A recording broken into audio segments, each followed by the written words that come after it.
US ने जंग में इजराइल को मदद दी। साइट के रडार साइट से अमेरिका ने मदद की है। जानकारी से ईरानी मिसाइल हमले नाकाम करवाए गए। मध्य पूर्व में कई जगहों पर मौजूद है यूएस साइट के रडार साइट से अमेरिका ने की है मदद।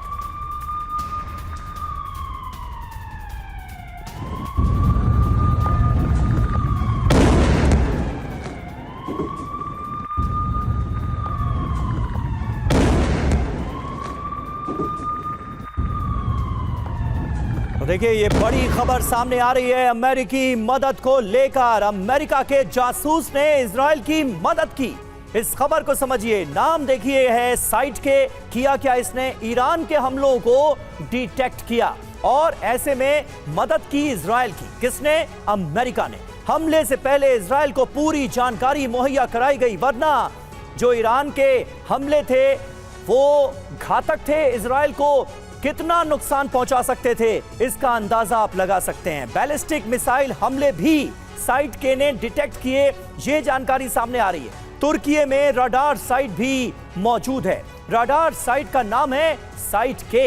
इजराइल, कतर और सऊदी अरब में भी इस तरह की साइट्स मौजूद हैं और इसकी वजह से बड़ी मदद हुई है इजराइल की। यानी अमेरिका ने ईरानी हमले बहुत हद तक रोकने में इजराइल की मदद की है। यह सीधे तौर पर जानकारी सामने आ रही है। हमारे साथ यहां पर आप जैसा कि देख सकते हैं तमाम खास मेहमान जुड़े हुए हैं।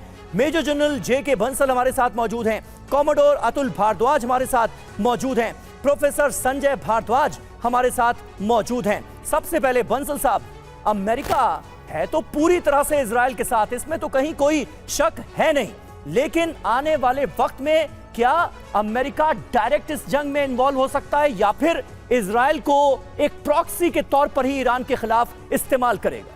अभी तक तो प्रॉक्सी के रूप में इस्तेमाल करेगा। हालांकि अमेरिका ने ईरान को बता दिया है कि अगर उनके कोई ठिकानों पर जो उनके मिडिल ईस्ट के अंदर में है कोई आक्रमण किया तो पूरी फोर्स के साथ में जो हैं अटैक करेंगे और नस्ते नामूद कर देंगे। लेकिन देखा जाए तो सारा कुछ सपोर्ट तो अमेरिका का है। अभी भी जो आपके यहाँ पे ही रिपोर्ट में दिखाया गया था कि बेंगोरियन एयरपोर्ट के ऊपर में जो जहाज़ उतरा है उसमें बहुत सारे जो हथियार आए हैं, सारे हथियार दे रहे हैं। लेकिन एक बात बड़ी सोचने की है कि जो एयर डिफेंस सिस्टम है वो आजकल कितने वल्नरेबल हो गए हैं कि जो इजराइल के पास में है उनकी कई लेयर हैं, जिसमें आयरन डोम है, डेविड स्लिंग है, एरो 2, एरो 3 थर्ड मिसाइल और पैट्रियट मिसाइल। और अमेरिका भी जो आपने अभी दिखाया कि उनका जो केस सिस्टम है वो कोशिश करने के बाद भी जो ईरान है इतना जो विध्वंस मचा रहा है और डिस्ट्रक्शन कर रहा है तेल अवीव के अंदर में, आइपा के अंदर में, तो इसका मतलब ये है कि किसी भी आप जो एयर डिफेंस सिस्टम को प्रूफ नहीं मान सकते। हालांकि जब ईरान के ऊपर अटैक हुआ था इजराइल की तरफ से तो भी उनके सब पूरे जो जितने एयर डिफेंस सिस्टम, चाहे उसमें S-400 ले लीजिए, उनको ध्वस्त कर दिया गया।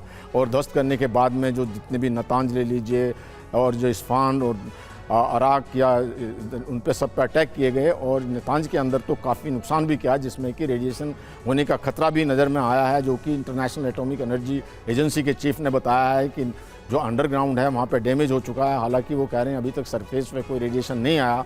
अगर सरफेस पे रेडिएशन आ जाता है तो ये बहुत खतरा है पूरे रीजन के लिए। हवा का बहाव किधर है उधर ही प्लूम जाएगा और जाने के बाद में रेडिएशन के जो है एक्यूट इफेक्ट भी हो सकते हैं, जिसमें सडन मौत हो जाती है, हार्ट, लीवर, लंग्स सब कुछ फेल हो जाते हैं और लॉन्ग टर्म इफेक्ट भी होते हैं in the form of cancer, cataract और जेनेटिक डैमेज हो जाते हैं। तो बहुत ही खतरनाक कई लेवल पे खतरे तो है ही।